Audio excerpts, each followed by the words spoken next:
Here we go. Let's get into some gratitudes this morning. Who's got some to start with? I am thankful for the cooler weather. Amen for that. Well, it was almost brisk this morning here. It was.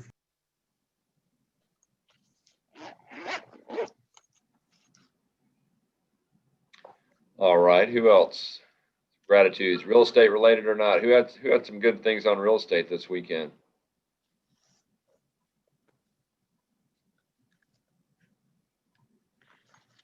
I had a listing that sold over the weekend Very good. and started cleaning out my garage at home and actually made enough of a dent that you can tell that something took place. Yeah. Probably you need to get rid of some of those Crye-Leike signs that are hanging out in your garage and go plant them in a nice front yard somewhere. That'd be very helpful, yes. Speaking of which, by the way, our September results came out at the end of the week last week, and congratulations to basically all of our areas were up. And as a company, we had a great year over year number. We were up 38% over last September, which is absolutely amazing considering everything that's going on. So thank you all for your participation there. Any other gratitudes anybody wanted to share? Neil, I'm very grateful that I've lost over 30 pounds during COVID. Well, I think you may have sent some my way. I'm still trying to get rid of the 8 or 9. I'm very happy to have sent them anywhere. I'm glad to know somebody who was able to go down during COVID, not up. All right.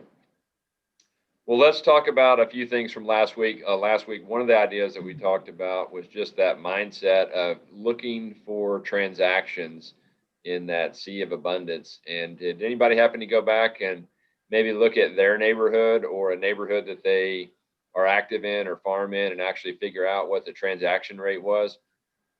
Again, just the number of sales in there in a 12-month period divided by the total of number of homes in a neighborhood. I went back and pulled it on mine. I think it was just a hair under 10%.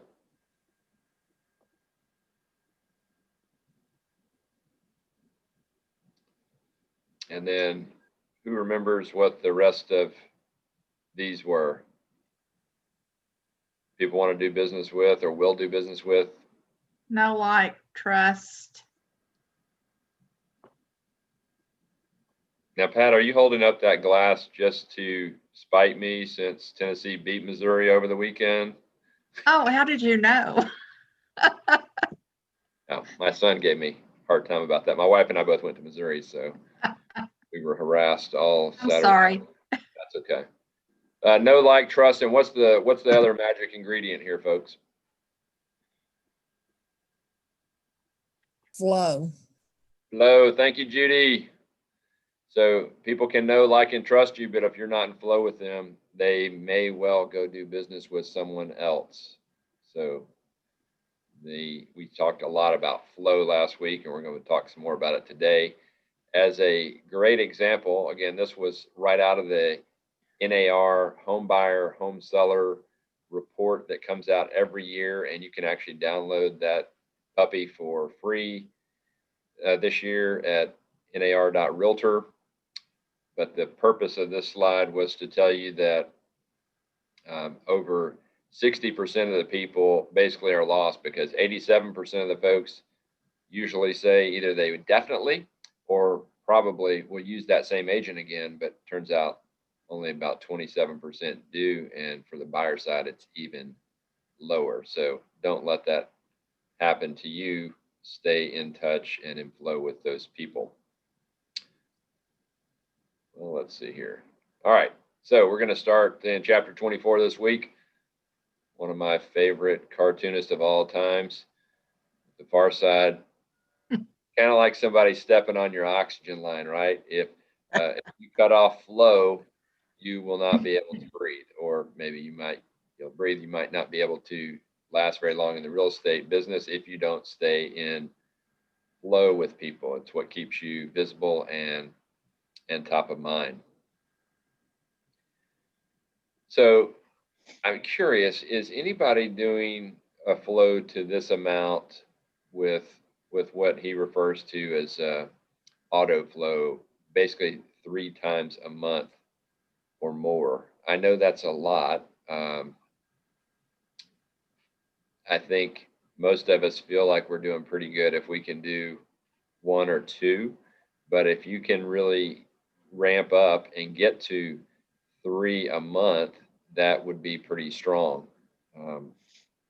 If it's people that you see quite frequently, maybe a little bit less would be okay. But if these are people you don't see frequently, then think about doing something 3 times a month. I'm just curious, is anybody touching their sphere more than once a month now? And if so, how are you doing it?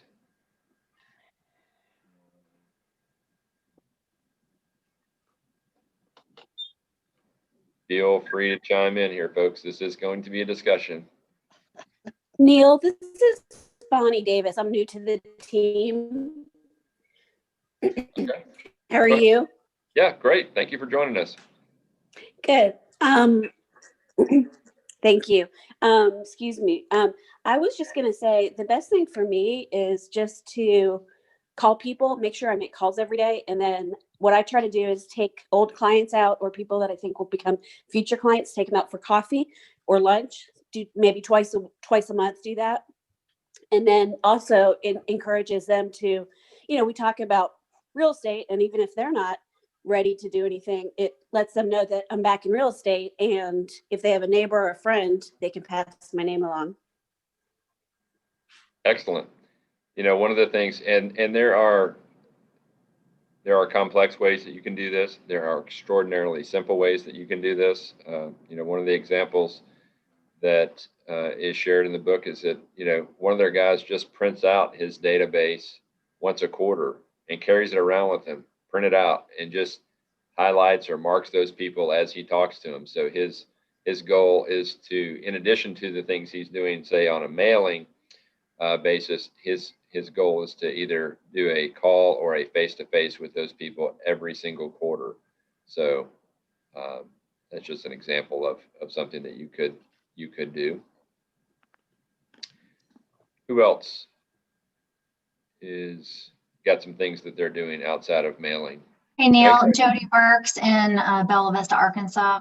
Part of my auto flow is really social media touch. So many of my spheres of influence is there, and I've started going less from my personal page and more from my business page. And I can't tell you how many messages I get out that way and people calling.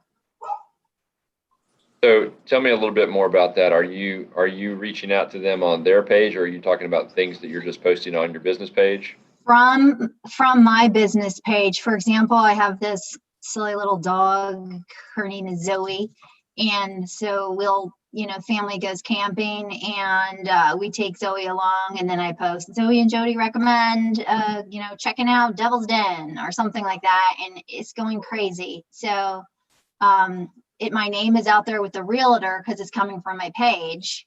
And it's just, it's not always real estate related. It's fun stuff and just kind of keeping in touch. So I intermingle that, and I feel like that has become part of my auto flow. Nice. Now, this is probably, I think, one of the harder things to keep track of and do every week, and that is 50 live interviews a week. Now, these are not necessarily all interviews or phone calls or email exchanges or text exchanges, but it could be, let's say you go to the gym, or you're playing tennis or some other activity that you're involved in, and these are people you see every week. Those things can count if those people are in your database and in your sphere. But it's also doing things that were mentioned earlier as far as reaching out to people and making calls and staying in touch with them, whether it's calls, text, whatever it is. But this is something that is probably a little bit harder to track, and there's different ways you could do it. But if you really focus in on this, it'll definitely help you stay in flow with these folks. Hey, Neil, Yes, sir. I found that texting works better than email. People read them and opt out less often using text. And what type of stuff are you texting? Is this more of like a personal reach out, or are you texting real estate information? Usually it's personal relationship kind of things, but I have used it for real estate information before.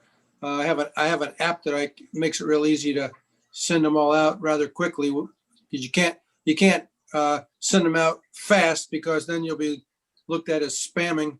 But this program app I use allows it to be a little more slower and doesn't look like spam. All right, I'm sure I'm not the only one that's curious on the call. What app is this you're using? Reach, Reach? REACH. And is that a free app, or is that something you pay a subscription for, or what? It's paid. It's like maybe somewhere about $5 a month, maybe. And does it allow you to send the same messages to a group of people, or how does it tell us a little bit more about it? Yeah, you can send the same message to a group of people.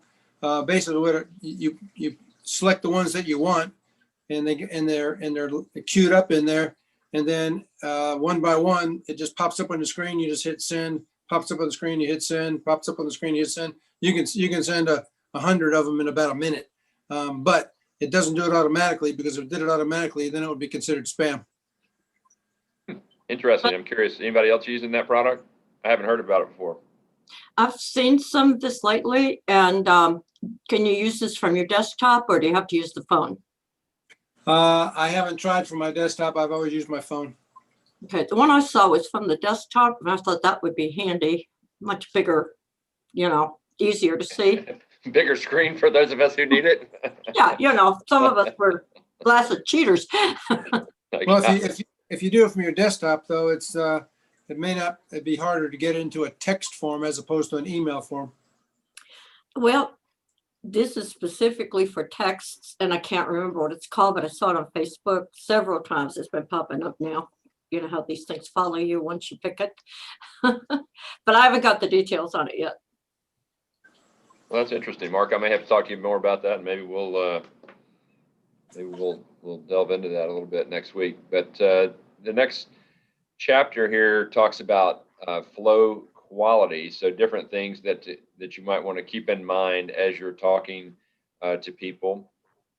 But there are these characteristics. So it's good information. It's valuable, customized, and what are some examples of different between art and science? So a combination of the two, so we don't bore people. I think actually Jody gave us a good example. What are some things y'all are using, the difference between art and science?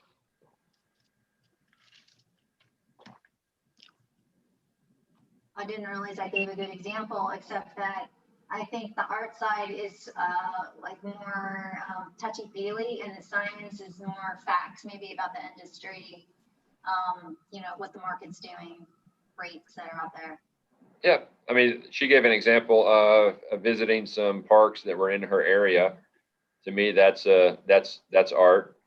Science might be, sales were up X% last month, or prices were up, in this, in our area, MLS wide, or maybe in a specific zip code or town, however you want to personalize it, neighborhood. That would be more of a thing about science, something about rates. That would be more science. Art might be, and as an example, I was going to do a card this month or in September on fall festivals. Well, I had to kind of rework that because all those got canceled. So that might be an example of something that was more art based. All right, so I think we may need some work on this based on maybe we just didn't have people that were talking that much, but I want you to go through our breakout group this morning and talk about and just discuss, and I'll try to put us in groups of 4 or 5 people. But what is your plan for flow? Go. Who has some good things to share out of the breakout groups? One thing I'll start out with, I got a question about email addresses. Does somebody have a specific program or website that they're using to track down email addresses for people that are in your database or your sphere of influence? Anybody know of anything or using anything to track down email addresses? Why don't you just call them up and ask them? That's a good one, Mark. I like that one. The most direct path. You can also try Googling them, because sometimes that information will be on whatever page shows up on Google. Right. Yep. That's a lot of times in people, you never know where your email address shows up that Google finds it. So that's a good one. Facebook, in their information, at times, not all the time consistently, but you can find them there too. Good. And I also Sometimes use just- LinkedIn. Sorry. Go ahead, Jody. Also, LinkedIn has an email. And even LinkedIn? if it was a work email and I send something to them, I always say, if you prefer not to receive this or to this email, let me know. So that's another good place. Okay.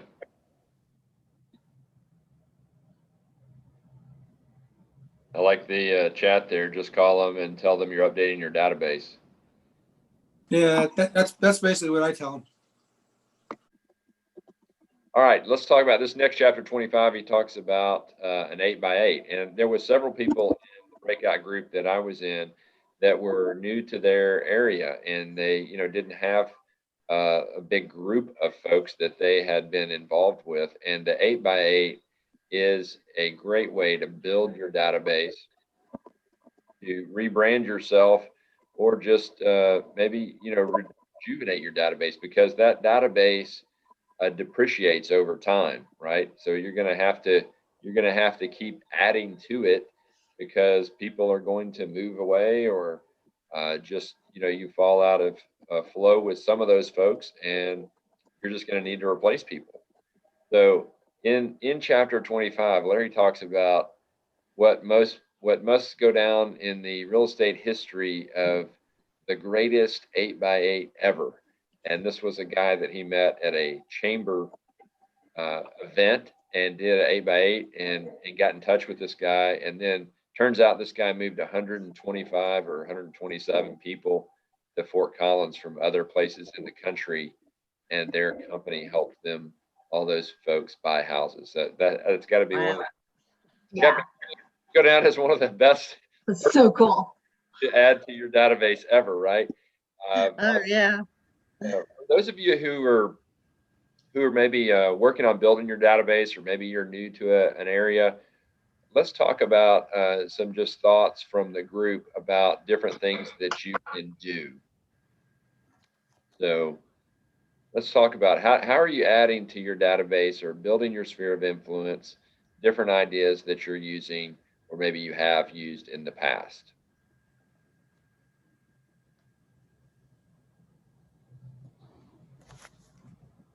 Neil, this goes back many years, but I used to send out a recipe every month. I bought the, what was it, Sensations cards.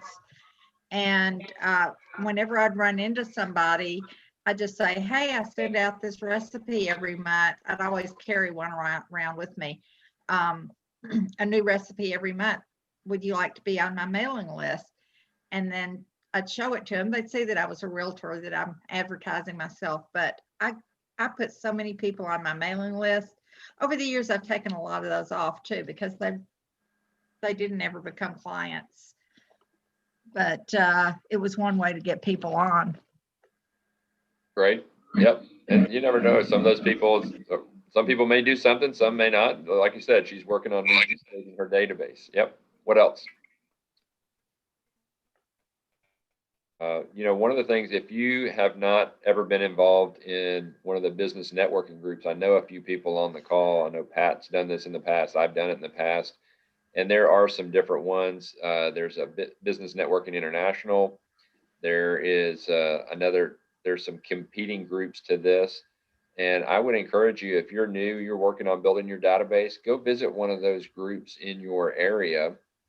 Now, some of those you can probably visit a couple of times for free.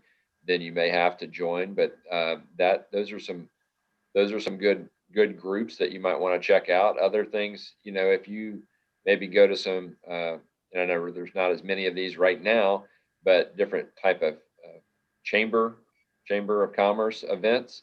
But I would encourage you, if you go to those, make it a specific goal to find and connect with somebody, and then do some version of an 8x8. It doesn't have to be as detailed maybe as the one that Larry describes in the book, but chances are, if you do half of those things, then you'll connect with somebody and potentially be able to add them to your database.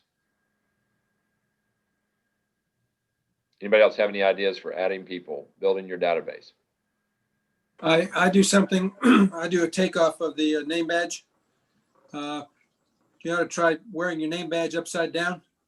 I've done that by accident. Well, I've done it on purpose, where you wear it upside down, someone notices it and tells you about it, and you start a conversation, they know you're in real estate, and next thing you know, you're in your database.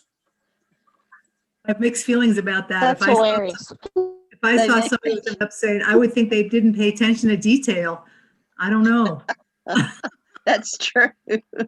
I'm not sure I'd do it. I tell them it's part of the conversation that I put it upside down on purpose. Yeah, Carol Williams taught that years ago, to wear your badge upside down to start a conversation. She actually taught that in a class. Interesting. I noticed I skipped over one of our slides that I wanted to talk about, and that was this idea of system override. And this is a priority type thing that he goes through in the book. And basically, we're going to start over here on the top left, and that is, if you're trying to just do other things to stay in flow with people, that he uses this order.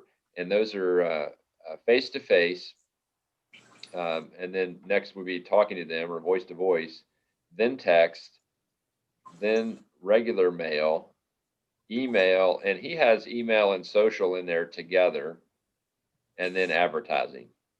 Now, I would argue that social media could possibly go up higher on the list, but it's going to depend on how you use it. I think we all know people who may have put some things in there and they post every single day, multiple times a day, and you might get tired of them. But if you can take some of those things that your client or your customer, your person that's on your database, take something that they've posted and then take it offline. So then maybe you pick up the phone and call them about it, or text them about it, that, in a complimentary type way, hopefully, that would certainly have a higher impact than just, liking something on their page. Like in order of effectiveness? Yes, in his book, in the book, it's basically this is the priority, Okay. Face to face, then you're speaking with somebody, then you're texting them, mail, email, or social, and then advertising. Where would social media come into that? He has social media in with email. Now, Okay. I think it could be higher up, like I said, depending on how you're using it. If you just like something that somebody posts, it's probably down there fairly low. But if you're actually can use that to engage them, then I think it could go much higher on the list. So, maybe it's an example of, you see somebody in there and let's just say they're asking for a prayer request because they're having surgery or something. Maybe instead of just typing something in there, you turn around and you text them, hey, just thinking about you, hope everything goes well today. That's, maybe a bunch of people put something in the comment on Facebook or some other social media channel, but fewer people would have actually sent them a handwritten note, text them, called them, gone to visit them if appropriate. So that's kind of the priority that he put them in. All right. Next chapter, 26. Anybody familiar with the E-Myth by Michael Gerber? It's a great book I would recommend to you. It's been around for, I would think, close to 20 years. I actually heard him speak at a Tennessee Realtors conference in Nashville many years ago. Mhm. But the best single idea is the idea of working on or in your business. And the difference there is, so somebody give me an example of the difference between on or in your business. You're working on or in your business.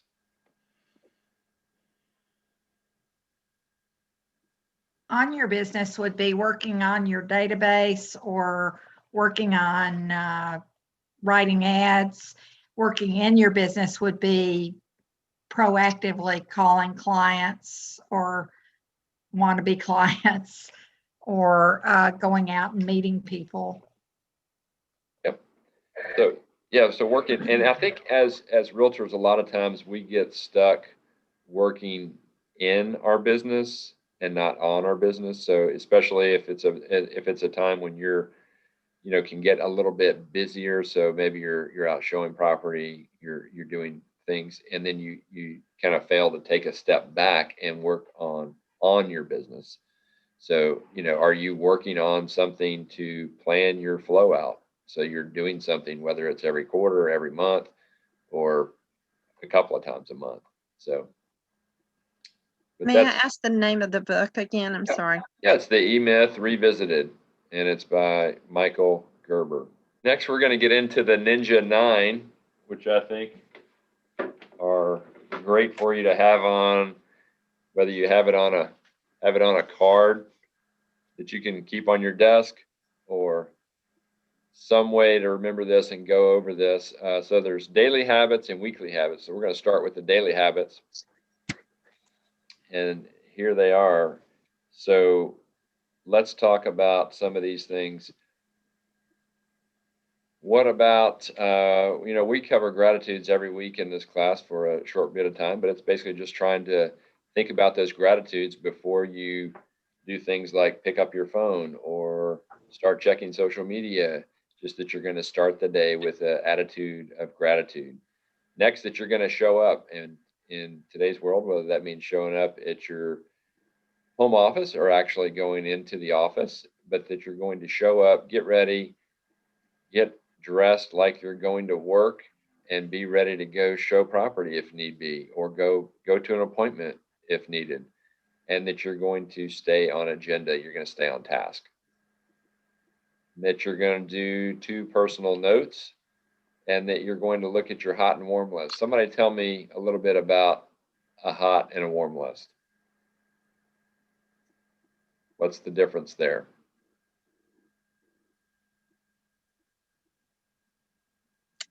About 3 months.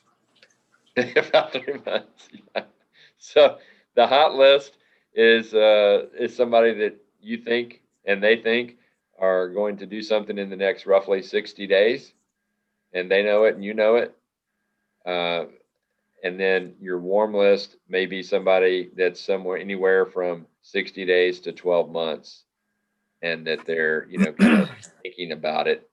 Now, I would just encourage you also, you want to stay in touch with those people on your warm list, because sometimes when people tell you they're not going to do anything for 12 months, they wind up doing something before then.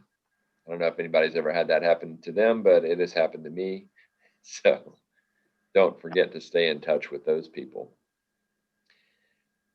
Next, we're going to move on to the weekly habits. So those are your customer service calls, real estate reviews, 50 live interviews, and updating your database.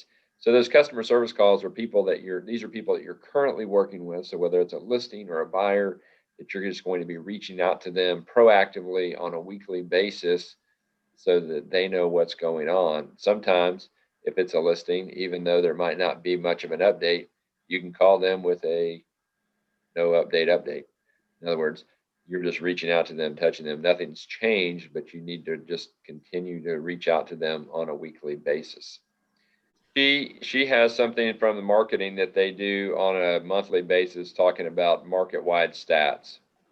Now, several of your associations or your MLSs may also do some kind of a monthly recap of stats that you could use and grab that.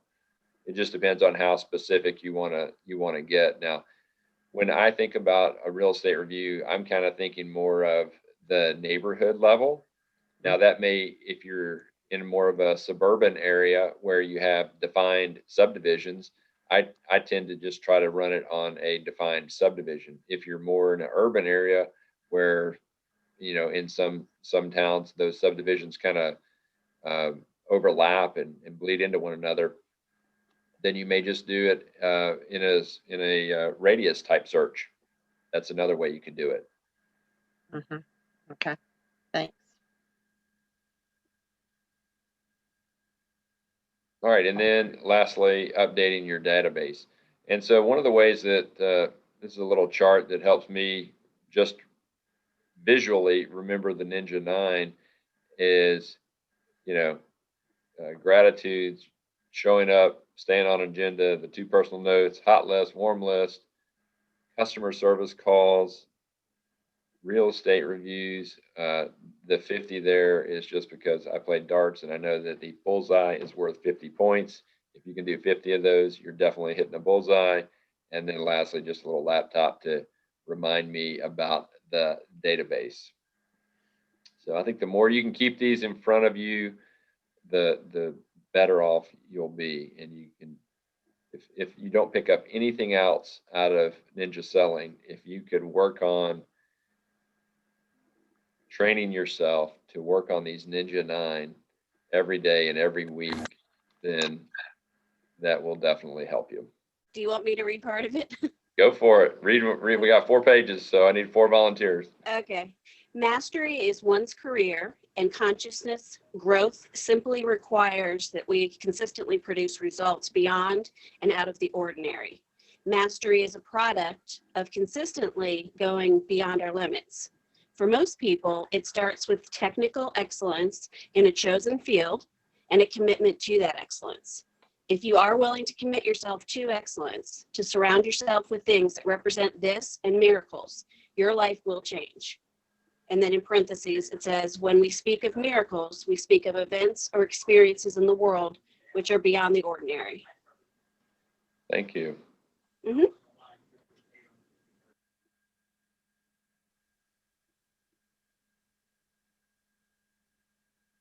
I'll go. It's remarkable how much mediocrity we live with, surrounding ourselves with daily reminders that the average is acceptable. Our world suffers from terminal normality. Take a moment to assess all the things around you that promote your being average. These are the things that keep you powerless to go beyond a limit you arbitrarily set for yourself.